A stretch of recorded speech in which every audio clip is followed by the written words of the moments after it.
नमस्कार। कई सारे लोगों ने मुझे कमेंट किया है, फ़ोन किया है। कुछ लोग नए लोग हैं जो मेरे से जुड़े हुए हैं और वो चाहते हैं कि बीपीएससी पर एक बार समग्र तरीके से मैं एक बार समझा दूँ शॉर्ट में कि संपूर्ण बीपीएससी के बारे में, मतलब कैसे रणनीति बनाया जाए और बीपीएससी के लिए पीटी से लेकर के इंटरव्यू तक का एक संक्षिप्त परिचय जो मेरे ख्याल से हर एक कैंडिडेट को आवश्यक भी है जानना।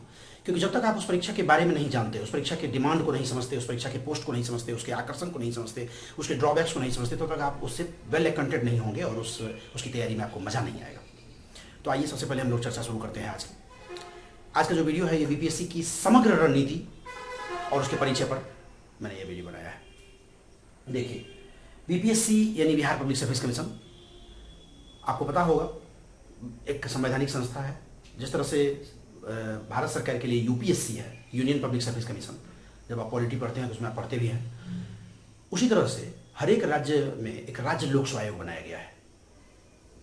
उसी तरह बिहार में बीपीएससी है, बिहार लोक सेवा आयोग। इसका काम है कि बिहार के लिए, बिहार सरकार के लिए अधिकारियों का चयन करना। ऑफिसर्स, बिहार सरकार के जो विभिन्न डिपार्टमेंट्स होते हैं उसमें जो ऑफिसर्स आएंगे उनके लिए जो भर्ती है, उस भर्ती की प्रक्रिया में ये बीपीएससी ये एग्ज़ाम लेती है। आप जानते हैं अभी 66वीं का नोटिफिकेशन आने वाला है, 65वीं 64वीं का मेंस हो चुका है, 65वीं का मेंस होने वाला है। तो इस परीक्षा में आप शॉर्ट में ये समझिए, जैसे सबसे पहले तो ये जान लीजिए कि इसमें क्या क्या पोस्ट होता है। बहुत सारे लोग इसमें कंफ्यूज रहते हैं, पता नहीं होता है, तो एकदम संक्षेप में मैं ये चर्चा करना चाहूँगा। देखिए, सबसे पहले पोस्ट मैंने लिखा है बीएएस, बिहार प्रशासनिक सेवा। इसी को जब पोस्ट पे आप जाएंगे शुरुआत में तो सीनियर डिप्टी कलेक्टर कहा जाता है। सीनियर डिप्टी कलेक्टर, वरीय उपसमाहर्ता। जो लिखना चाहें वो लिखते भी चले, हिंदी और इंग्लिश में मैं बताते चलता हूँ। दूसरा, इसमें देखिए ये बीएएस जो है ये वास्तव में आईएएस की उत्तराधिकारिणी सेवा मानी गई है। मुझे एक लंबा अनुभव है यूपीएससी की तैयारी करने कराने, मैंने भी किया और कई लोगों को मार्गदर्शन करता रहा। बीपीएससी की तैयारी, बीपीएससी खुद कम्पीट भी किया और कई लोग जुड़े हुए हैं, इसलिए मैं आपको ये बता रहा हूँ। ये बीएएस में जो एसडीसी सीनियर डिप्टी कलेक्टर बनते हैं वास्तव में आईएएस की उत्तराधिकारिणी सेवा कही जाती है। मतलब जो आईएएस आते हैं भारतीय प्रशासनिक सेवा के, आप जानते होंगे डीएम, जिले में जो डीएम बनते हैं, तो डीएम तो सर्वे सर्वा हो गया पूरे जिला का, वास्तव में वो जिले का कोऑर्डिनेटर है। तो अन्य जो विभाग है, जितने विभाग हैं, उन सभी विभागों में पदाधिकारी, विभिन्न पदाधिकारी होते हैं और डीएम उन सबका कोऑर्डिनेशन करते हैं। डीएम सबको आदेश और निर्देश देते हैं। तो अनेक अलग अलग विभागों में जो अलग अलग पदाधिकारी होते हैं उसमें सबसे बड़ी और सबसे जो ज़्यादा चैलेंजिंग वाला और सबसे ज़्यादा जो डाइवर्सिटी वाला पोस्ट है वो सीनियर डिप्टी कलेक्टर यानी बीएएस है।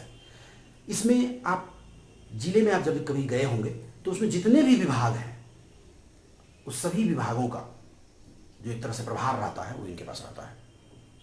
और वेल नॉन के तरीके से लोग एसडीएम बोलते हैं। तो एसडीएम तो वास्तव में अनुमंडल का पोस्ट है, सब डिविजनल मजिस्ट्रेट या सब डिविजनल ऑफिसर। तो वो उन्हीं बीएएस में से किसी को बनाया जाता है उनके योग्यता और सीनियरिटी के आधार पर। तो नो डाउट ये जो सबसे ज़्यादा डाइवर्सिटी और सबसे ज़्यादा चैलेंज वाला पोस्ट है। और आईएएस की उत्तराधिकारी से नहीं, आईएएस से डायरेक्ट लिंक आपका रहेगा। आप जस्ट आईएएस के नीचे काम करेंगे। जो डीएम होंगे वो आपको अपना हाथ और आंख कान बना करके अपना काम करेंगे जिले का। उसी तरह से देखिए BPS, Bihar police service, deputy SP. इसमें पहला आप डायरेक्ट जब ट्रेनिंग में जाते हैं और उसके बाद जब पोस्ट पे जाते हैं तो डिप्टी एसपी नहीं, पुलिस उपाधीक्षक जो एसपी होते हैं, ठीक उसी तरह से जो आईपीएस से आते हैं, यूपीएससी आईपीएस करके आते हैं, उनको आप असिस्ट करेंगे। और जैसे एसडीएम होता है, एसडीओ होता है, उसी तरह जब आप अनुमंडल में जाएंगे तो SDPO, sub divisional police officer, वो काफ़ी अच्छा पोस्ट होता है क्योंकि वो अनुमंडल का सबसे बड़ा पुलिस पदाधिकारी हो जाता है।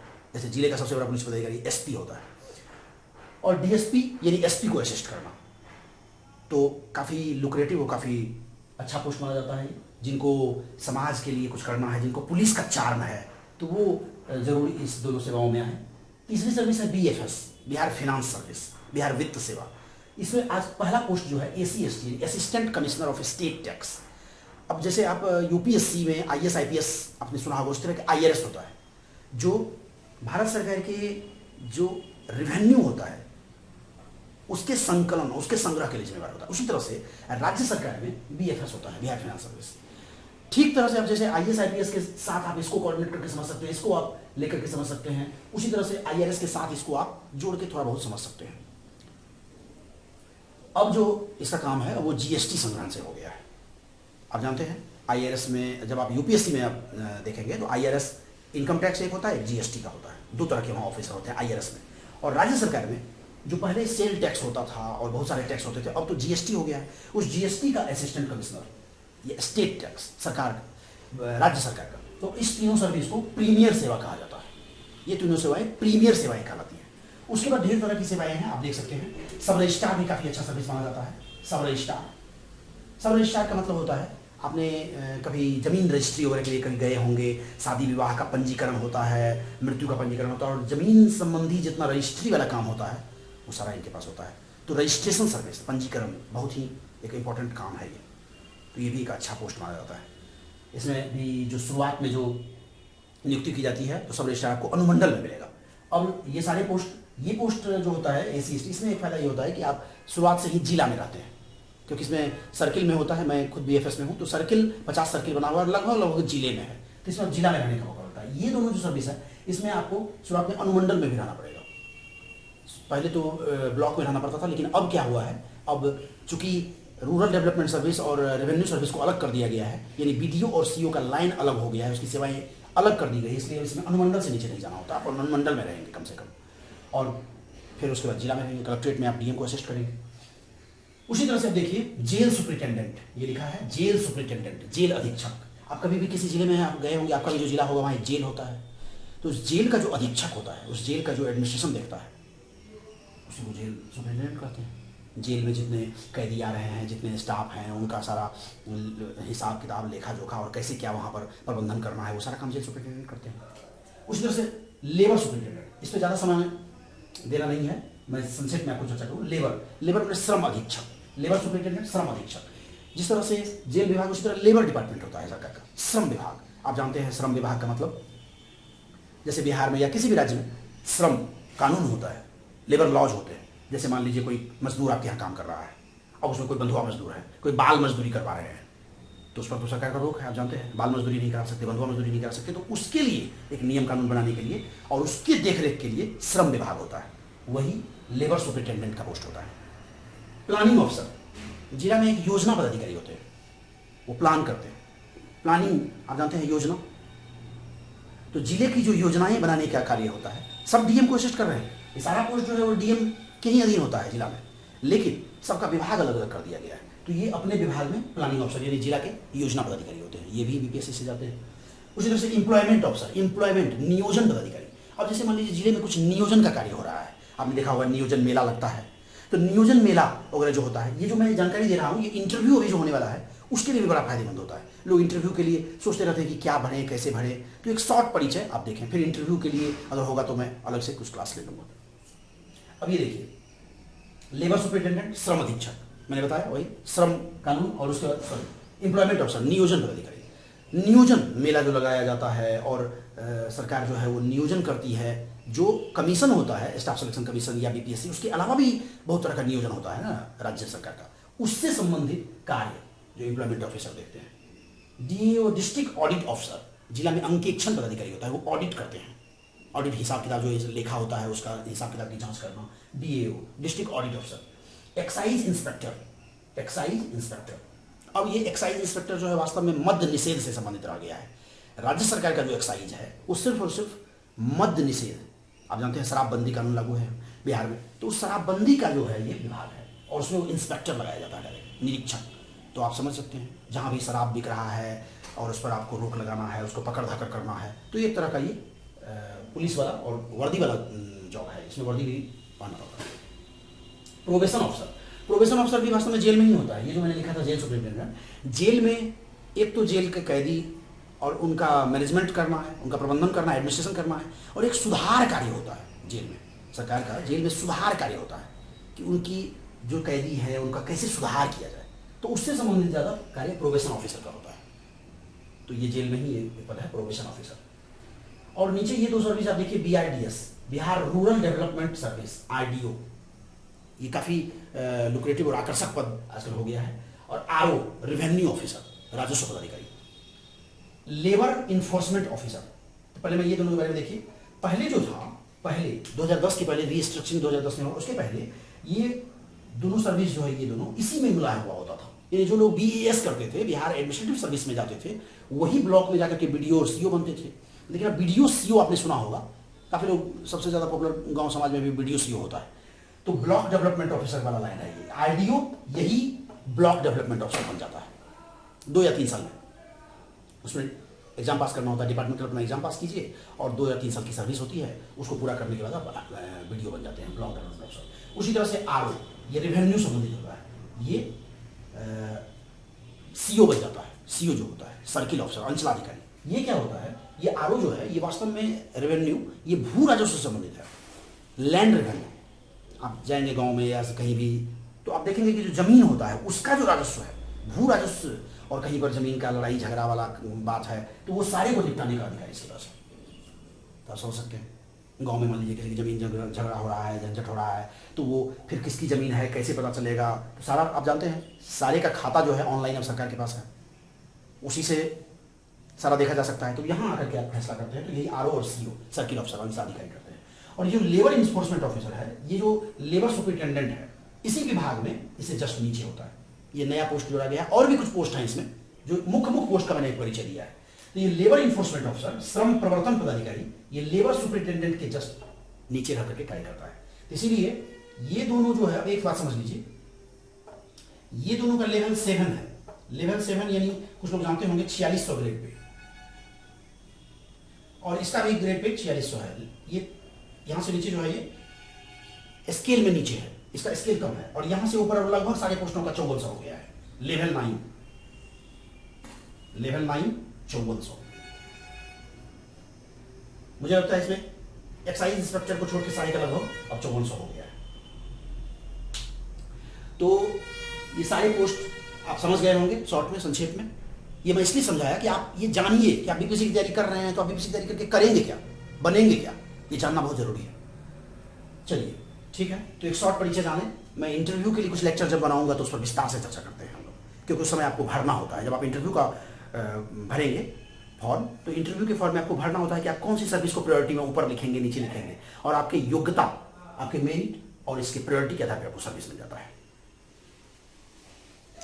चलिए, तो हम लोग अब आते हैं इसको छोड़ करके कि अब इसकी तैयारी के लिए कैसे कैसे हम लोग तैयारी करेंगे। तो सबसे पहले आप जानते हैं इसमें प्रीलिम्स, मेंस और इंटरव्यू 3 चरण है, PT, मेंस और इंटरव्यू। PT की जो परीक्षा होती है, अभी देखिए वर्तमान में यही सिलेबस चल रहा है। कुछ लोग बोल रहे होंगे आपको कि अब सिलेबस बदलेगा, नोटिफिकेशन आएगा। तो जब तक नोटिफिकेशन नहीं आता है आप क्या तैयारी करेंगे, आप क्या पढ़ेंगे, इसी अनुसार से पढ़ेंगे। तो सबसे पहले आप एक सिलेबस का और उसका जो परीक्षा की जो समग्र रणनीति है उसको आप अच्छे से एक बार दिमाग में समझ लीजिए। देखिए, प्रीलिम्स में 150 क्वेश्चन होता है 2 घंटे में, और 150 नंबर भी होता है, 150 मार्क्स भी होता है, यानी एक क्वेश्चन में 1 मार्क्स होता है। 150 क्वेश्चन, 150 मार्क्स, 2 घंटे का समय होता है। इसमें इतने सारे सेक्शन बने हुए हैं, इसमें कहां से क्वेश्चन आता है। एक तो इंडियन हिस्ट्री, नो डाउट लोग जानते हैं, सबसे ज़्यादा और सबसे अधिक महत्वपूर्ण भी कहिए और अधिक संख्या में भी प्रश्न भारतीय इतिहास से ही आज भी आ रहा है। देखिए, ये जो मैंने संख्या लिखा है ये 5-6 साल का एक एवरेज है, तो थोड़ा बहुत आगे पीछे हो सकता है, लेकिन फिर भी 30 के आसपास क्वेश्चन आपको हिस्ट्री से मिल जाते हैं। सोचिए, बहुत इंपॉर्टेंट सेक्शन है, यानी कुल मिलाकर के 150 है, तो 150 का 1/5 30 क्वेश्चन आपको हिस्ट्री से मिल जाएगा। अब इसमें भी एक बात गौर करने वाली बात है, इसमें मॉडर्न हिस्ट्री पे ज्यादा जोर देते हैं। इंडियन फ्रीडम स्ट्रगल और मॉडर्न हिस्ट्री, आधुनिक भारत, उस पर ज्यादा जोर रहता है, और एंशिएंट मेडिवल से भी कुछ प्रश्न रहते हैं। इसके लिए करना क्या है, तो इसके लिए तैयारी में जो है, देखिए एक अच्छी तैयारी यदि आप UPSC BPSC दोनों की तैयारी करना चाहते हैं तो नो डाउट NCERT की किताबों से हमारी तैयारी शुरू होती है। दिल्ली में जाएंगे या कहीं भी आप अच्छी जगह पर हैं और अच्छी तैयारी कराने वालों और करने वालों के संपर्क में आएंगे तो आपको पता चलेगा कि NCERT की तैयारी क्लास NCERT की किताबों से वो लोग अध्ययन शुरू करते हैं। हम लोगों ने किया था, तो आप चाहें तो इसमें NCERT की किताब पढ़ सकते हैं, और उसमें 12th क्लास की किताब मॉडर्न इंडिया, 11th-12th की जो क्लास किताब आती है उसमें ancient India, modern India, medieval India सबको वो कवर कर लेता है। याद रखिए, यहाँ वर्ल्ड हिस्ट्री नहीं पढ़ना है, PT में वर्ल्ड हिस्ट्री से क्वेश्चन नहीं आता है, सिर्फ आपको इंडियन हिस्ट्री। इसके अलावा मैं सबको सलाह भी देता हूँ, और आप लोग जानते होंगे लूसेंट टैग की आप किताब पढ़ते हैं, वो रिवीजन के लिए आप रखिए, बार बार उसको रिवीजन, लेकिन अपना बेस जब बनाना हो तो कम से कम 1-8 किताबें जरूर पढ़ने की आदत डालिए। जो लोग नए हैं तो NCERT की किताबों से आप अपनी तैयारी शुरू कर सकते हैं। इसके अलावा अगर जो लोग आगे यूपीएससी का भी सपना देखते हैं कि हम बीपीएससी के बाद यूपीएससी की भी तैयारी करेंगे या साथ कर रहे हैं। तो आप जानते होंगे बिपिन चंद्रा और बीएल ग्रोवर, ये किताब हम लोगों ने पढ़ा, कई बार पढ़ा है। तो ज्यादा किताब ना कहते हुए एक आधुनिक भारत के लिए बीएल ग्रोवर की किताब आती है और बिपिन चंद्रा का एक स्वतंत्रता संघर्ष किताब है, बहुत ही बेहतरीन किताब है वो। तो वो तीनों किताब जब आप पढ़ लेते हैं, इन तरह की किताब, इस तरह की किताब आप पढ़ते हैं, तो आपका जो है इतिहास के प्रति समझ, इतिहास की बोध विकसित होता है। यदि आपका इतिहास ऑप्शनल है तो आपको पढ़ना ही पड़ेगा, लेकिन अगर इतिहास ऑप्शनल नहीं है तो भी आप संक्षेप में मॉडर्न इंडिया के लिए कुछ किताबें पढ़ सकते हैं। और भी कोई स्तरीय किताबें आती हैं, आप चाहें तो खरीद सकते हैं, लेकिन मुझे लगता है कि ये किताब पर्याप्त है। और तैयारी के लिए उन किताबों के बाद आप, स्वाभाविक है, अगर आप किसी कोचिंग से जुड़ते हैं तो उस कोचिंग का नोट्स आप ले सकते हैं, अच्छी अच्छी कोचिंग के नोट्स अवेलेबल हैं। और उसके अलावा लूसेंट टाइप की कोई भी किताब आप रिवीजन के लिए रखिए। ठीक उसी तरह से देखिए ज्योग्राफी सेक्शन, काफी इंपॉर्टेंट सेक्शन है ज्योग्राफी सेक्शन। एक चीज और मैं बताऊं, अच्छी तैयारी जो होती है, मैं हमेशा बोलता हूं, एक अच्छी तैयारी जो होती है पहले मेंस ओरिएंटेड तैयारी होती है। जो लोग मान लीजिए अभी तैयारी शुरू कर रहे हैं तो पहले ही पीटी की सिर्फ तैयारी ना करें, पीटी और मेंस जोड़ के तैयारी करें। हमेशा एक अच्छी तैयारी ऐसे ही होती है। तो आप मेंस को भी साथ साथ समझते चलिए, थोड़ा सा टाइम लगेगा समझने में, लेकिन घबराइए नहीं। देखिए मेंस का जो पेपर होता है उसमें 4 पेपर होता है, पहले मैं थोड़ा मेंस पर ही फोकस करूं तो ज्यादा अच्छा होगा आपकी तैयारी करने में। तो आइए पहले मेंस पे चर्चा करते हैं। मुख्य परीक्षा में 4 पेपर होते हैं बीपीएससी का, बीपीएससी की चर्चा कर रहे हैं। 3 आवर ईच, हर एक पेपर में 3 घंटा होता है। 4 पेपर में जो पहला पेपर होता है वो कंपलसरी हिंदी का पेपर है। कंपलसरी हिंदी का मतलब है कि वो अनिवार्य हिंदी है, वो सबको देना ही देना है। और उसमें 100 नंबर का मात्र पेपर होता है, जिसमें निबंध, एक संक्षेपण, व्याकरण और कुछ वाक्य शुद्धिकरण वगैरह पूछते हैं। बहुत ही आसान सेक्शन है। जो भी लोग बिहार से या हिंदी से थोड़ा भी नाता रखे हैं, मुझे नहीं लगता कि इसमें शायद कोई फेल करता होगा। इसमें 30 नंबर अगर आपको आ गया, 30 मार्क्स, 30 नंबर अगर आप ले आते हैं तो आप पास हो गए। और इसका मार्क्स नहीं जोड़ा जाता है मेरिट में, इसलिए इसको अलग रखा जाए। आप जानते हैं निबंध बचपन से आपने लिखा हुआ, संक्षेपण आप समझते ही हैं, संक्षेप करके लिखना। और व्याकरण आपने हिंदी व्याकरण पढ़ा होगा, संज्ञा सर्वनाम संधि समास विशेषण। तो उसके आधार पर आप ये आराम से 30 नंबर ले आ सकते हैं। इसमें शायद ही कोई फेल करता होगा, तो छोड़िए इस पर। अब हम लोग मुख्य बात पर आते हैं। तो मेन जो मुख्य पेपर जो है वो 3 पेपर है। एक है जीएस पेपर 1, जीएस पेपर 2 और ऑप्शनल। याद रखिए 3 पेपर पे ये सारा खेल है, मेंस पूरा डिपेंड है। और उसी से पीटी भी जुड़ जाएगा। देखिए कैसे, GS paper 1 300 number, GS paper 2 300 number. GS सबसे ज्यादा अध्ययन आपको जीएस नहीं करना है। जब आप आईएएस की तैयारी करेंगे तो यही जीएस जो है 4 पेपर हो जाता है वहां, और वहां एकदम विशाल रूप लेकर के आता है। तो यहां देखिए ये जो जीएस पेपर 1 है, एकदम यहां पर तो बिल्कुल प्रिस्क्राइब है, इतना ही बटा हुआ है बिल्कुल। 300 नंबर है। हिस्ट्री और कल्चर, जीएस पेपर 1 की बात नहीं कर रहा हूं, जीएस पेपर 1 मुख्य परीक्षा, 2 पेपर है जीएस का। तो पेपर 1 में आधुनिक भारत इतिहास, आधुनिक भारतीय इतिहास, ये हिस्ट्री जो लिखा हुआ है तो आप लोग लिख लेंगे, ये आधुनिक भारतीय इतिहास और बिहार का इतिहास से यहां संबंध है। सिर्फ आधुनिक, प्राचीन और मध्यकालीन में बहुत ज्यादा नहीं पूछते, वो पूछते ही नहीं। इस पर हम लोग एक अलग वीडियो मेरा बना हुआ है, आप देख सकते हैं हिस्ट्री और कल्चर के लिए क्या करें। तो हिस्ट्री और कल्चर, इसमें 114 नंबर है। ये इसमें 3 क्वेश्चन आपको करना होगा। ये ब्रैकेट में जो लिखा है 3 क्वेश्चन आपको करना होगा। 3 क्वेश्चन करेंगे और 38 नंबर ईच में रहता है, 114 नंबर। उसी तरह से करंट और आईआर में 114 नंबर, 3 क्वेश्चन। और डीआई एक सेक्शन है, स्टैट और DI, data interpretation, statistics, math का खंड है ये। इसमें 2 क्वेश्चन आपको करना होता है, यहां भी 3 क्वेश्चन करना होता है। तो 114 करंट और आईआर, इंटरनेशनल रिलेशन और करंट अफेयर्स, जो वर्तमान घटनाक्रम है, चाहे राष्ट्रीय और अंतर्राष्ट्रीय संदर्भ में, और उसको लेकर के ये 300 अंक हो गया। आप जोड़ के देख सकते हैं, ठीक है। अब इसमें देखिए, इस पर और इस सेक्शन पे अलग अलग वीडियो बना हुआ है, आप देख सकते हैं। करंट और आईआर जो है इंटरनेशनल रिलेशन, इस पे मेनली, और इसमें क्या पूरे जीएस की तैयारी के लिए आप एक न्यूज़पेपर डेली पढ़ने की आदत डालिए। अगर आप आईएएस पीसीएस की तैयारी करना चाहते हैं तो बिल्कुल घबराना नहीं है। ये मत सोचिए कि बहुत ज़्यादा पढ़ना पड़ेगा, नहीं। आपको पढ़ने का एक हैबिट डालिए और इंटरेस्ट पैदा कीजिए न्यूज़ में। आजकल तो ऑनलाइन भी बहुत सारा आप न्यूज़ देख सकते हैं, वीडियो लेक्चर्स आपको करंट अफेयर्स पे मिल जाएंगे।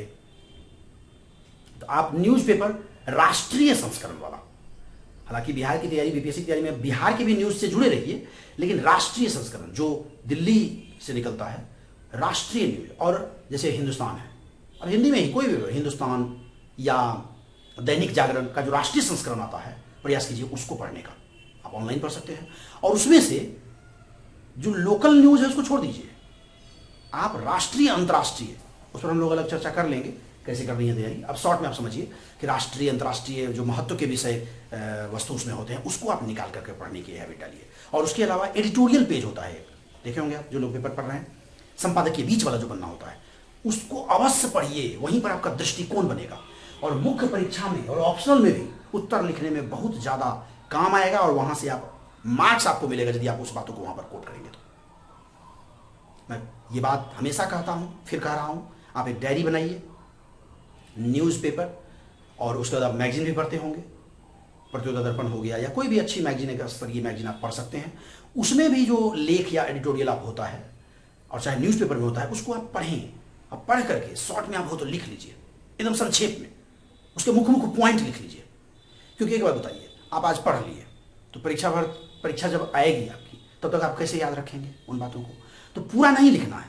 जैसे आप कोई एडिटोरियल पढ़ रहे हैं, पहला एक दिन में नहीं होगा ये, मैं हमेशा बोल रहा हूँ, उत्तर लेखन भी साथ साथ करना है, इसलिए मैं ये इन बातों पर जोड़ दे रहा हूँ। कई लोग मुझे मिलते हैं, बोलते हैं कि सर अभी तो पहले पीटी की तैयारी करेंगे ना। अरे नहीं, तो फिर आप पीटी करके करेंगे क्या? मेंस और पीटी दोनों की तैयारी साथ कीजिए। तो मैं बता रहा था कि न्यूज़पेपर में जो एडिटोरियल पढ़ते हैं या मैगजीन में जो पढ़ते हैं, उसका कोर पॉइंट, मुख्य बिंदु आप एक डायरी में लिखिए, लिख लीजिए उसको, और उसको बार बार रिवीजन कीजिए। वो धीरे धीरे धीरे आपके खून में उतर जाएगा, और उत्तर में, परीक्षा के उत्तर में वो अपने आप लिंक होगा। एक और चीज, मुख्य परीक्षा के उत्तर के लिए, मेंस के लिए, मैं कई बार बोलता हूँ, इंटर डिसिप्लिनरी अप्रोच एक टर्म होता है, अंतर विषयक दृष्टिकोण। चीज़ों को समझने के लिए आपको इसको डेवलप करना होगा। जैसे करंट है, हिस्ट्री है, चाहे पॉलिटी है, इकोनॉमी, जो भी है, विभिन्न सब्जेक्ट जो हैं, तो ऐसा नहीं होता कि एक सब्जेक्ट जो है वो अपने आप में खंड खंड बटा हुआ है। हर एक सब्जेक्ट इंटर रिलेटेड है। एक सब्जेक्ट में जो आप पढ़ते हैं उसका प्रयोग दूसरे सब्जेक्ट में भी करना सीखिए। बात गौर से सुनिए, जो आप इकोनॉमी में पढ़े उसको ज्योग्राफी में यूज करना, जो ज्योग्राफी में पढ़े उसको साइंस टेक में, साइंस टेक वाले में जो चीज़ पढ़े हैं आप उसको इकोनॉमी और ज्योग्राफी में यूज करना, उसको इंटर रिलेट करना, को रिलेट करना, ये चीज़ समझिए आप। और ये जब करना सीख जाइएगा आपको बहुत अच्छा अंक आएगा। सारा खेल अंक का है। जब आपके अच्छे अंक आएंगे तभी आप इसमें मेरिट में आएंगे और अच्छा पद मिलेगा। चलिए, तो खैर मैं ये बता रहा था कि इस पर और इस पर अलग वीडियो बना हुआ है, उस पर आप देख सकते हैं कि कैसे उसकी तैयारी करनी है। और करंट पर मैंने बताया, और सिर्फ करंट ही नहीं बल्कि जीएस पेपर 2 जो होता है वो पूरा करंट से जुड़ जाता है। यहाँ तो एक करंट का सेक्शन है ही, और जीएस पेपर 2 में देखिए ये जो सेक्शन है पूरा करंट से जुड़ता है। तो आप जो करंट पे तैयारी करेंगे वो यहाँ काम आ जाएगा, और आपके ऑप्शनल में भी काम आ जाएगा।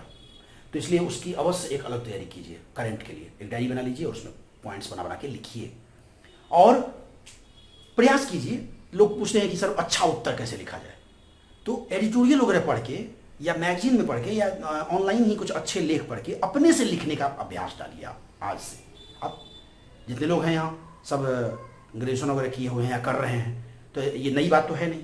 आप जब भी कुछ पढ़ते हैं तो लिखने की भी आदत डालिए। हम लोग होता है क्या, पढ़ते रहते हैं, नहीं, आज से लिखना शुरू कीजिए। जब से आप लिखना शुरू करेंगे आपकी वास्तविक तैयारी शुरू होगी। सिर्फ पढ़ने से नहीं होगा, पढ़िए और पढ़ने के बाद उसको सोचिए, चीज़ों को जोड़िए। आपने बहुत कुछ पढ़ रखा है, अब मैट्रिक पास किए, इंटर पास किए, ग्रेजुएशन कर रहे हैं, कुछ लोग पीजी कर रहे हैं, कुछ लोग कर लिए हैं। तो इतने दिनों में जो आपका अध्ययन हुआ है उसमें जो पहले से पढ़ा हुआ चीज़ है उससे चीज़ों को रिलेट कीजिए, उसको इंटर रिलेट करके तब लिखिए, और उससे आपकी जो मौलिकता निकल करके आएगी उससे आपको बहुत अच्छा अंक मिलेगा। एग्जामिनर वही खोजता है। चलिए खैर, जीएस पेपर 2 पर आते हैं। जीएस पेपर 2 भी 300 मार्क्स का है, 3 घंटा है। इसमें भी 3 खंड है। इंडियन पॉलिटी 114, फिर वही बात, 3 क्वेश्चन यहाँ लिखना होता है, यहाँ भी 3 क्वेश्चन करना है, यहाँ 2 क्वेश्चन करना है। तो पॉलिटी, इकोनॉमी, ज्योग्राफी में 3 क्वेश्चन करना है, 114 नंबर, और साइंस टेक 72 नंबर का, इसमें भी 2 क्वेश्चन करना होता है। यहाँ पर मैं कह सकता हूँ, मैंने इसके लिए बताया था कि करंट से आपको जोड़ना है, करंट की तैयारी के साथ। और यहाँ करना क्या है, इसके लिए पॉलिटी के लिए बहुत अच्छी किताब है, आप लोग जानते होंगे, लक्ष्मीकांत। आईएएस और पीसीएस दोनों के लिए एक अच्छी किताब है ये, और जो लोग कोचिंग वगैरह से जुड़े हैं वो नोट्स तो कर ही रहे हैं। तो लक्ष्मीकांत की किताब यहाँ सब लोग पढ़ते हैं, आप भी अवश्य एक बार पढ़ जाइए, और उसको बार बार जब पढ़िएगा तो राज व्यवस्था की जो समझ है आपके अंदर विकसित होगी, और उसमें पूरा विस्तार से संविधान को समझाया गया है। हम लोग इस पर कुछ क्लासेस डाल करके उसको समझने का प्रयास भी करेंगे पॉलिटी पर। तो ये एक ऐसा सेक्शन है, पॉलिटी वाला सेक्शन, जहाँ एक किताब में आपका लगभग काम समाप्त हो जाएगा। हाँ, अब इसके बाद जो बचेगा मुख्य परीक्षा में, वो क्या बचेगा, उसको करंट से जोड़ना। अब मैंने बताया क्या था आपको, पीटी की तैयारी के साथ साथ। अब देखिए यहाँ जो आप हिस्ट्री पढ़ेंगे, मैंने बताया बीएल ग्रोवर, बिपिन चंद्रा, तो यहाँ जो हिस्ट्री आप पढ़ेंगे वो इंडियन हिस्ट्री की तैयारी यहाँ होगी। यहाँ पर आपकी पीटी की तैयारी शुरू हो जाएगी जब आप इसको पढ़ेंगे। इसलिए अलग से सिर्फ पीटी की तैयारी कभी ना करें। उसी तरह से जब आप करंट और आईआर की तैयारी करेंगे, करंट आप पढ़ेंगे, मैगजीन पढ़ेंगे, न्यूज़पेपर पढ़ेंगे, तो यहां से देखिए ये करंट की भी तैयारी शुरू हो जाएगी आपकी। यहां दिख रहा है पीटी में। ठीक उसी तरह से पॉलिटी में देखिए, पॉलिटी में जब आप लक्ष्मीकांत की किताब को अच्छे से पढ़ेंगे तो मुख्य परीक्षा के साथ साथ आपकी पीटी की तैयारी हो जाएगी। यहाँ भी पीटी में देखिए 15-20 क्वेश्चन आते हैं। तो मैं यही कहना चाहता हूं, आप विस्तार पूर्वक यहां पर पहले अध्ययन कीजिए और इसकी तैयारी आपकी 70-80% तैयारी समझिए पीटी की अपने आप हो जाएगी इसकी तैयारी के साथ। अब यहां देखिए इकोनॉमी और ज्योग्राफी, ये दोनों सेक्शन जो है, खंड ख जो है दूसरा सेक्शन GS2 का, इकोनॉमी ज्योग्राफी दोनों को जोड़ करके पूछा जाता है। 114 अंक है, 3 क्वेश्चन लिखना होता है। अब इसके लिए एक बात मैं फिर बीच में आपको बोलूं, कहीं इसमें बिहार भले लिखा हुआ ना है, लेकिन चूंकि आप बीपीएससी की तैयारी कर रहे हैं, जब भी आप स्टेट की तैयारी करते हैं तो बिहार उस राज्य विशेष का भी अध्ययन भी आपको करना है और परीक्षा में उत्तर में भी आपको दिखाना है। तो करंट और बिहार, ये दोनों तो आप हमेशा याद रखिए। जब भी कोई न्यूज मिले बिहार से जुड़ा हुआ या करंट से जुड़ा हुआ, तो उसको आप अलग अलग कहीं लिखने का अभ्यास करिए और उसको मुख्य परीक्षा में जोड़िए सही जगह पे, तो अच्छा रहेगा। चलिए, तो मैं बता रहा था इकोनॉमी और ज्योग्राफी के लिए। ज्योग्राफी के लिए क्या करते हैं, ज्योग्राफी के लिए फिर वही बात, एनसीईआरटी सबसे बेस्ट माना जाता है। और इसमें तो 6 क्लास से लोग पढ़ते हैं, हम लोगों ने पढ़ा है 6 से लेकर के 12th क्लास तक की। अगर आप उतना ना पढ़ सके तो 6 से लेकर के 6, 7, 8 और 9, 10 तक पढ़ लीजिए। अब आप कहेंगे वो भी बहुत हो जाएगा, तो एक बात बताइए, जितने लोग हैं यहाँ सब मैट्रिक पास तो किए ही हैं कभी न कभी। तो 6 से लेकर के 10 तक का जो ज्योग्राफी होता है, 11, 12 का ना भी पढ़ पाए तो उसको अगर आप पढ़ेंगे, अगर आपका ऑप्शनल है ज्योग्राफी, तब तो आप 6 से 12 तक की किताब अवश्य पढ़ लीजिए एक बार। और एक बार क्या, मैं कहूँगा बार बार पढ़िए। अगर आप यूपीएससी भी कभी देना चाहते हैं तो 6 से लेकर के 12 तक की एनसीईआरटी बेस्ट सोर्स है। ज्योग्राफी में आपको बहुत ज़्यादा भटकना नहीं पड़ता। 6 से लेकर 12 तक की एनसीईआरटी पढ़ लीजिए और कोई एक किताब अगर आप पढ़ना चाहें, आईएएस पीसीएस दोनों की तैयारी जो लोग सोचते हैं, महेश वर्णवाल की एक अच्छी किताब आती है, माजिद हुसैन की किताब आती है। मैंने महेश वर्णवाल की किताब का अध्ययन किया है, बहुत अच्छी किताब है। एक जगह आपको पूरा इंडियन एंड वर्ल्ड ज्योग्राफी को समझा देगा। खुल्लर की किताब आती है, तो आप कोई भी किताब लेके पढ़ सकते हैं, लेकिन एनसीईआरटी का बार बार अध्ययन कीजिए। यूपीएससी में तो कई क्वेश्चन पीटी में और बीपीएससी में भी आपको डायरेक्ट वहां से मिलेंगे। तो एनसीईआरटी का जो लोग ज़्यादा नहीं करना चाहते, कोई एक किताब जो है महेश वर्णवाल की किताब खरीद लीजिए या किसी अच्छे कोचिंग का नोट्स ले लीजिए, तो वहां से आप तैयारी कर सकते हैं। उसी तरह से इकोनॉमी वाला सेक्शन जो है, ये सेक्शन जो है ये प्रायः बहुत छात्रों का कमजोर रहता है। इसमें करंट से ज़्यादा जोड़ा जाता है। अब करंट में जो इकोनॉमिक भारतीय अर्थव्यवस्था की जो घटनाएं हैं, घटनाक्रम है, उस पर नजर बनाए रखिए और ज़्यादा क्वेश्चन यहाँ से नहीं आता। अब देखिए यहाँ से जो ज्योग्राफी तैयारी करेंगे तो देखिए यहाँ ज्योग्राफी इंडिया एंड वर्ल्ड आ गया। तो जो महेश वर्णवाल एनसीईआरटी पढ़ेंगे तो यहाँ तैयारी भी होगा और यहाँ भी तैयारी होगा। तो इकोनॉमी के लिए मैं कह रहा था, इकोनॉमी में एक किताब आती है भारतीय अर्थव्यवस्था एनसीईआरटी की 11th की, वो आप पढ़ सकते हैं, तो आपकी समझ विकसित होगी। और उसके अलावा इसमें बहुत ज़्यादा किताब पढ़ने की आवश्यकता नहीं होती। एक किताब, क्योंकि इकोनॉमी में यदि आप मोटी मोटी किताब पढ़ने जाएंगे तो उसे अब कोई फायदा नहीं रह गया है। बीपीएससी नहीं बल्कि यूपीएससी में भी उन थ्योरेटिकल बुक से बहुत ज़्यादा नहीं पूछते, उसके प्रैक्टिकल एस्पेक्ट जो भारतीय अर्थव्यवस्था से जुड़ते हैं, जो घटनाक्रम है, उस पर आप नजर डालिए। और उसके लिए बेसिक्स तो आपको समझना ही है। जैसे मान लीजिए आप बैंकिंग समझ रहे हैं, मुद्रा क्या है, तो उसके लिए आप इकोनॉमिक्स जो लोग पढ़े हैं कभी, जो नहीं भी पढ़े हैं, तो बेसिक आप समझने के लिए एनसीईआरटी वाली किताब 11th की आप पढ़ सकते हैं। और उसके बाद कोई अगर चाहे तो किसी अच्छे कोचिंग का नोट्स ले लीजिए, वहाँ से आप पढ़ सकते हैं। तो इकोनॉमी ज्योग्राफी ये दोनों सेक्शन के लिए एनसीईआरटी, और ज़्यादा किताब में भटकना नहीं है। फिर यहाँ से देखिए यहाँ जुड़ रहा है। और उसी तरह से साइंस टेक, साइंस टेक में क्या है, 72 नंबर 2 क्वेश्चन लिखना है। यहाँ पर साइंस से ज़्यादा टेक्नोलॉजी खंड पूछा जाता है मेंस में। टेक्नोलॉजी क्या है, जैसे प्रौद्योगिकी, विज्ञान तो आप पढ़ते हैं, फिजिक्स, केमिस्ट्री, बायोलॉजी, उसका जो प्रैक्टिकल उपयोग होता है हमारे व्यवहारिक लाइफ में, जब वो चीज़ आता है और आप जब उसका यूज करते हैं, जैसे आप रक्षा प्रौद्योगिकी, आप परमाणु ऊर्जा पढ़ रहे हैं, देख रहे हैं परमाणु नाभिकीय संलयन, नाभिकीय, आप देखते हैं कि परमाणु ऊर्जा का विकास हो रहा है। इसके अलावा आप देखिए टेलीविजन है, ये मोबाइल पर आप जैसे देख रहे हैं, तो इसमें क्या टेक्नोलॉजी यूज हो रहा है। नैनो टेक्नोलॉजी आप सुने होंगे, जीन जेनेटिक्स सुने होंगे, चिकित्सा प्रौद्योगिकी में बहुत सारा आजकल अनुसंधान हो रहा है, क्लोनिंग, तो इस तरह की चीज़ें वहाँ पर ज़्यादा पूछते हैं। हम लोग इस पर एक अलग से वीडियो बना देंगे, मैं बनाऊंगा साइंस टेक पे एक अलग से वीडियो बनाऊंगा मैं, कि उस पर आप कैसे करके सिलेबस को समेटेंगे।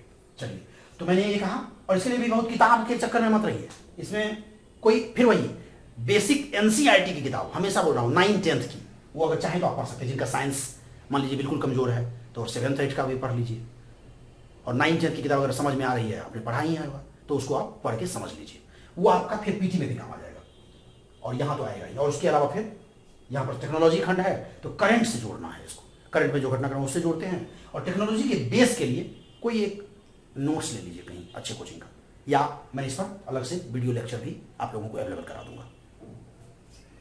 अब देखिए, ये तैयारी तो जब आप ये कर रहे हैं तो इससे देखिए कैसे जुड़ रहा है। तो मैंने बताया था ज्योग्राफी में देखिए 15 से 20 क्वेश्चन, इतिहास में 30 क्वेश्चन। यहाँ जो 15 से 20 क्वेश्चन है India and world, Indian geography और वर्ल्ड ज्योग्राफी दोनों से आता है, और यहाँ पर इंडिया तक लिमिटेड रहता है, यहाँ वर्ल्ड ज्योग्राफी से नहीं आता है। याद रखिए, मेंस में इंडियन ज्योग्राफी इकोनॉमी तक ही लिमिटेड है, यहाँ पे वर्ल्ड ज्योग्राफी को भी थोड़ा अध्ययन करना पड़ेगा आपको। तो एक चीज यहाँ पर एटलस एक ले लीजिए, एटलस अवश्य रखिए सब लोग, एटलस पढ़ने की हैबिट डालिए। कैसे एटलस पढ़ते हैं उस पर मैं एक अलग से वीडियो बना दूंगा। एटलस स्कूल में भी आपने पढ़ा होगा, उस पर आप सरसरी तौर पे आप बराबर देखने का अभ्यास कीजिए, डेली देखिए। जब भी आप ज्योग्राफी का कुछ पढ़ते हैं, मैं तो कहता हूं जब आप करंट की कोई घटनाक्रम पढ़ते हैं, फलानी चीज कहाँ हुआ, ब्रिटेन में भी ये हुआ, तो आप एटलस में देखिए कहाँ है ब्रिटेन, उसमें देखिए कि ब्रिटेन के बगल में कौन सा द्वीप है, कौन सा सागर है, कौन सा महादेश में है, उसके अगल बगल में कौन से कंट्रीज हैं। भारत के प्रधानमंत्री या किसी देश के राष्ट्राध्यक्ष अभी आए तो किस देश के हैं वो, उसको एटलस पे देखिए। ऐसे एटलस पढ़ा जाता है। और भारत का जब भूगोल पढ़ते हैं तो उसमें एक एक करके राज्य को पढ़िए, देखिए, बहुत विस्तार से लोग अध्ययन करते हैं लोग यूपीएससी की तैयारी में। बीपीएससी की तैयारी में भी आप, मुझे लगता है कि एटलस अवश्य पढ़ना चाहिए। एटलस को रखने से आप जब इंटरनेशनल रिलेशन वगैरह की तैयारी करेंगे, पढ़ेंगे, तो बहुत मजा आएगा आपको, उसे जोड़ा जाता है। जैसे मान लीजिए गल्फ कंट्रीज है, आसियान है, सार्क कंट्री है, तो कैसे आप जानेंगे? अभी आप सिर्फ थ्योरेटिकल पढ़ रहे हैं, लेकिन जब एटलस में देखेंगे तो आपके दिमाग में कहीं कहीं वो व्यू बनता है, चित्र बनता है कि हाँ मैंने देखा था कि सार्क में ये देश है, आसियान में ये देश है, और वहाँ है एटलस में। तो कहीं ना कहीं हमारे दिमाग में वो चित्र के रूप में आता है। और हमेशा याद रखिए, जो आपका दिमाग देखना सीखता है वो ज़्यादा याद रहता है, इसीलिए एटलस का अध्ययन कीजिए। अब आइए पॉलिटी, यहाँ भी आप पॉलिटी की तैयारी लक्ष्मीकांत से कर रहे थे। लक्ष्मीकांत वाली किताब यहाँ पर्याप्त है, इसमें बहुत ज़्यादा एनसीईआरटी वगैरह कुछ नहीं पढ़ना। एक किताब लक्ष्मीकांत को अगर अच्छे से पढ़ लिए तो आईएएस, बीपीएससी भी और आईएएस का भी बेस आपका मटेरियल तैयार हो जाता है। उसको बार बार आपको पढ़ना होगा। भारत का संविधान को बहुत अच्छे से समझाया गया है। तो यहाँ पर देखिए पॉलिटी में 15-20 क्वेश्चन आते हैं, यहाँ भी 15-20 क्वेश्चन आते हैं। इकोनॉमी से 8-10 क्वेश्चन आते हैं, क्योंकि मैंने बताया इकोनॉमी में बहुत ज़्यादा किताबों को पढ़ने की आवश्यकता नहीं है। 8-10 क्वेश्चन यहाँ मिलेंगे। साइंस, यहाँ पर देखिए बेसिक साइंस आता है, यहाँ टेक्नोलॉजी से ज़्यादा साइंस आता है। कुछ टेक्नोलॉजी के भी प्रश्न हो सकते हैं, लेकिन साइंस मतलब फिजिक्स, केमिस्ट्री, बायोलॉजी, और बायोलॉजी पर ज़्यादा जोर होता है, ज़्यादा जोर बायोलॉजी पर होता है। फिजिक्स केमिस्ट्री भी पूछता है, लेकिन बायोलॉजी पर ज़्यादा जोर होता है। बायोलॉजी में भी जो ह्यूमन जो एनाटॉमी फिजियोलॉजी होता है, मानव शरीर क्रिया विज्ञान, उस पर भी क्वेश्चन बनते हैं। और आजकल तो फिजिक्स केमिस्ट्री पर भी बहुत क्वेश्चन बनाया जा रहा है। तो इसके लिए आप क्या करेंगे, फिर वही एनसीईआरटी सबसे अच्छा मटेरियल है। लूसेंट वगैरह का एक अलग से, लूसेंट का जैसे जीके है वैसे लूसेंट का एक अलग से सामान्य विज्ञान भी आता है, बहुत विस्तार से अच्छा से समझाया हुआ है। आप चाहें तो खरीद सकते हैं, मैंने पढ़ा है। लूसेंट का जीके नहीं, सामान्य विज्ञान, सिर्फ विज्ञान पर है, वो विस्तार से लिखा है। वो आपको यूपीएससी का भी बेस बनाएगा। वो बहुत जरूरी होता है। जब आप टेक्नोलॉजी पढ़ेंगे तो फिर अब जब आप मान लीजिए परमाणु जब ऊर्जा पढ़ेंगे, नाभिकीय विखंडन, नाभिकीय संलयन, न्यूक्लियर फ्यूजन फिजन समझ ही नहीं आ रहा। अब बायोटेक्नोलॉजी आप पढ़ रहे हैं, जीन समझ ही नहीं रहे हैं, तो कैसे आप वहां पर समझेंगे? तो इसलिए उसका बेस आपको समझना पड़ेगा। सेल पढ़िए, सेल डिवीजन क्या है वो सब समझिएगा, तो वहां पर जो है यहाँ पर पीटी में क्वेश्चन डायरेक्ट भी आएगा, और मुख्य परीक्षा में या टेक्नोलॉजी खंड पढ़ने में आपको आसान होगा। चलिए ठीक, उसी तरह से साइंस में देखिए यहाँ 20 क्वेश्चन लगभग आते हैं। करंट अफेयर्स काफ़ी इंपॉर्टेंट चीज़ है, मैंने यहाँ भी बताया कि करंट आपको पढ़ना है, तो करंट अफेयर्स की तैयारी फिर उसी तरह से कीजिए। मैगजीन, पेपर डेली पढ़ने की अगर आप आदत डालते हैं, और आजकल तो आप देख ही रहे हैं वीडियो लेक्चर्स और इंटरनेट पर ढेर सारा मटेरियल है, वहाँ से आप पढ़ सकते हैं। और जब परीक्षा नज़दीक आता है, आप जानते हैं वार्षिकी आ जाता है, परीक्षा विशेष परीक्षा जब नज़दीक आता है तो बहुत सारा लूसेंट है, चाहे अरिहंत है, विवास पेनोरमा है, वो अपना अपना एक बुकलेट निकालता है, उससे भी आप पढ़ सकते हैं, किसी अच्छे कोचिंग का नोट्स ले सकते हैं, तो वहाँ से करंट की सारी। लेकिन याद रखिए, जो लोग ये सोच रहे हैं कि जब परीक्षा नज़दीक आएगी या एक ही बार वार्षिकी लेके पढ़ लेंगे, वो कभी भी नहीं पढ़ पाएंगे, अच्छा नहीं कर पाएंगे करंट वाले सेक्शन में। आपका करंट में इंटरेस्ट पैदा होना चाहिए, इसलिए आप डेली पढ़ने की हैबिट डालिए। तो याद भले न रहेगा तो अंतिम समय में आप उन पत्रिकाएं या वो बुकलेट लेकर के आप रिवीजन कर लीजिएगा। लेकिन नए सिरे से आप वहाँ पढ़िएगा तो फिर बहुत भारी लगेगा, आपको लगेगा कि इतना सारा है।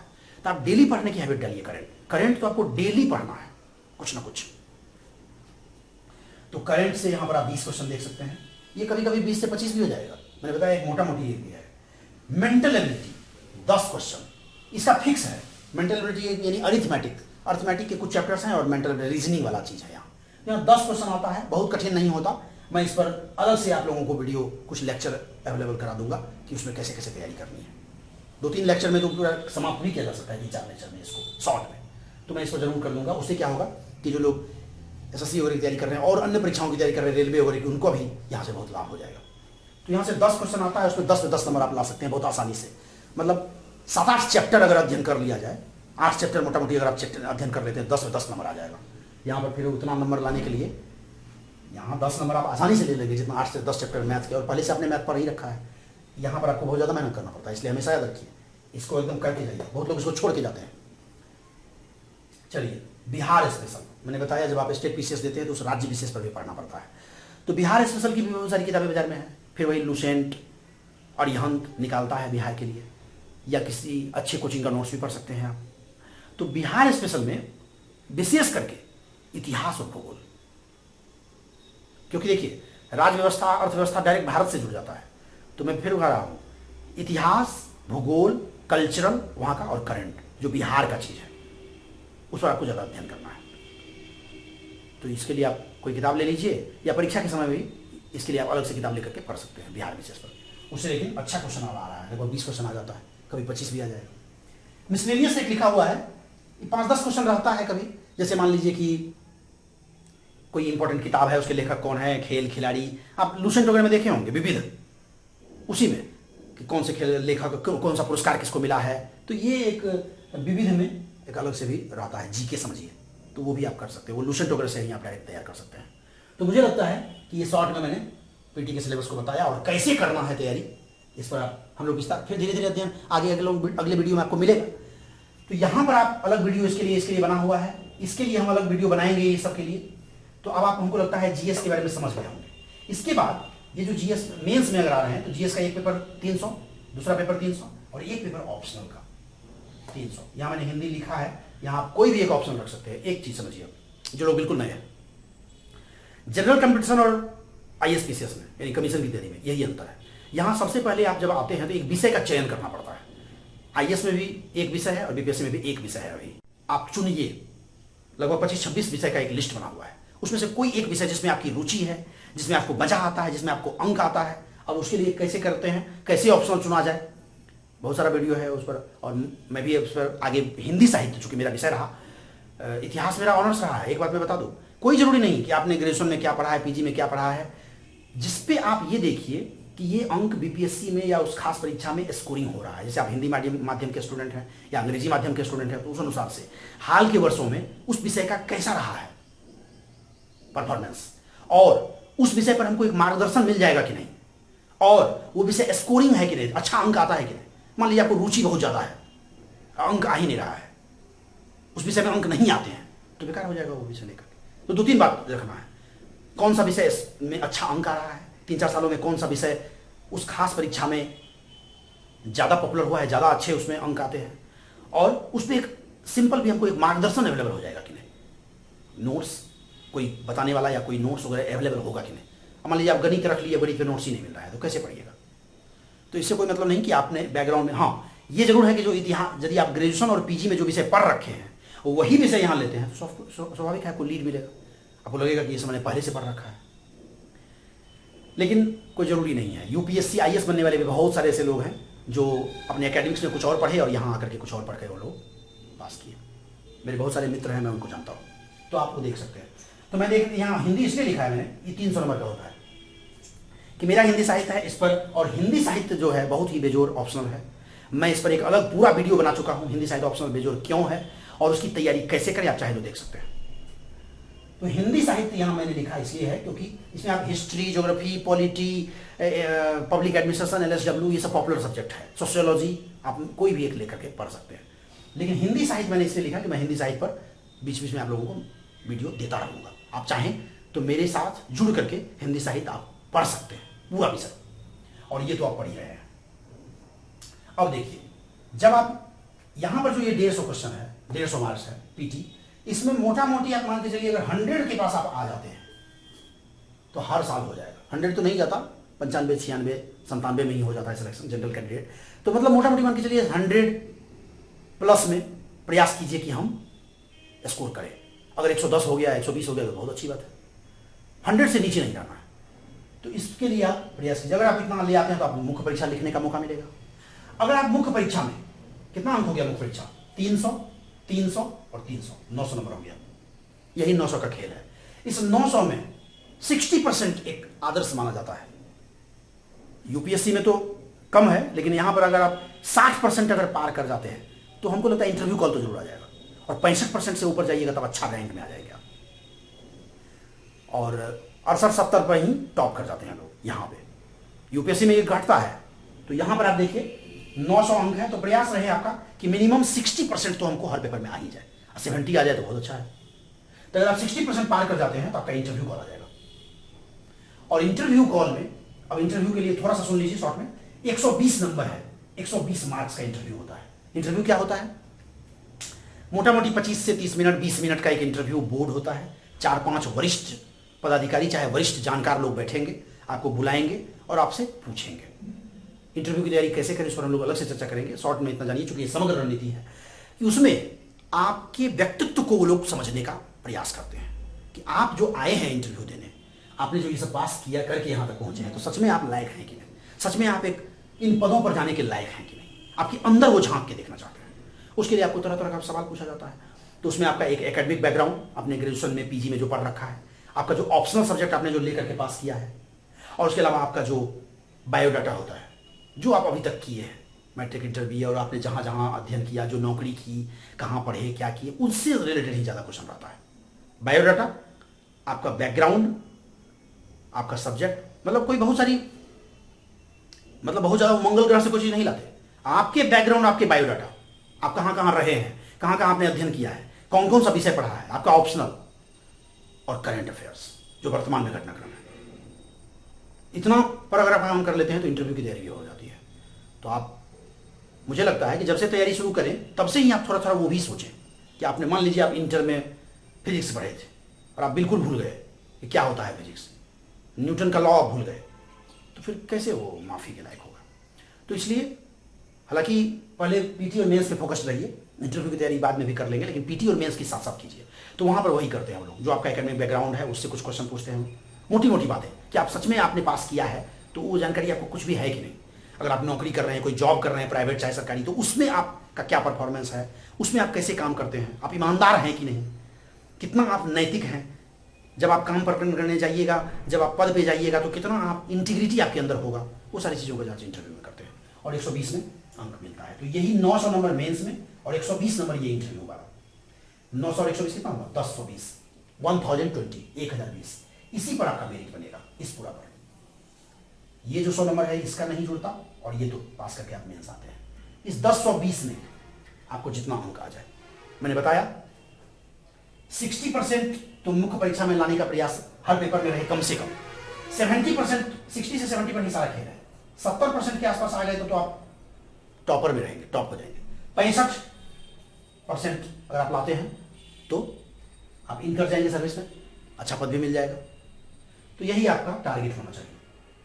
मुझे लगता है कि बीपीएससी की परीक्षा की समग्र रणनीति पर मैंने एक संक्षिप्त चर्चा कर दी है। जो लोग नए हैं, जिन लोगों ने मुझे कहा कि मैं बीपीएससी की तैयारी अभी शुरू कर रहा हूं, उनके लिए बहुत लाभदायक होगा। लास्ट बात मैं कहूंगा, जो लोग शुरू कर रहे हैं, मुख्य परीक्षा से तैयारी शुरू करें।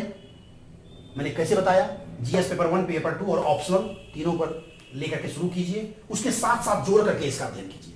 और पीटी की तैयारी, जब पीटी नजदीक आ जाएगा तब इसको छोड़ करके अब पीटी पर फोकस कर दीजिएगा। इसकी तैयारी कीजिए, इसको विस्तार से पढ़िए, ये अपने आप आपका बनेगा। सिर्फ और सिर्फ फैक्ट रखने पर जोर मत दीजिए, वो भूल जाएंगे आप, याद नहीं रहेगा। पहले आप नींव तैयार कीजिए। मकान जब बनता है तो पहले नींव बनाया जाता है, दीवार खड़ा किया जाता है, तब उसमें प्लास्टर, पेंट और टाइल्स होता है। अब मान लीजिए मकान बना ही नहीं, आप टाइल्स लेकर के आ गए हैं कि टाइल्स लगाना है, मार्बल लगाना है, तो कैसे होगा? ठीक वही बात है।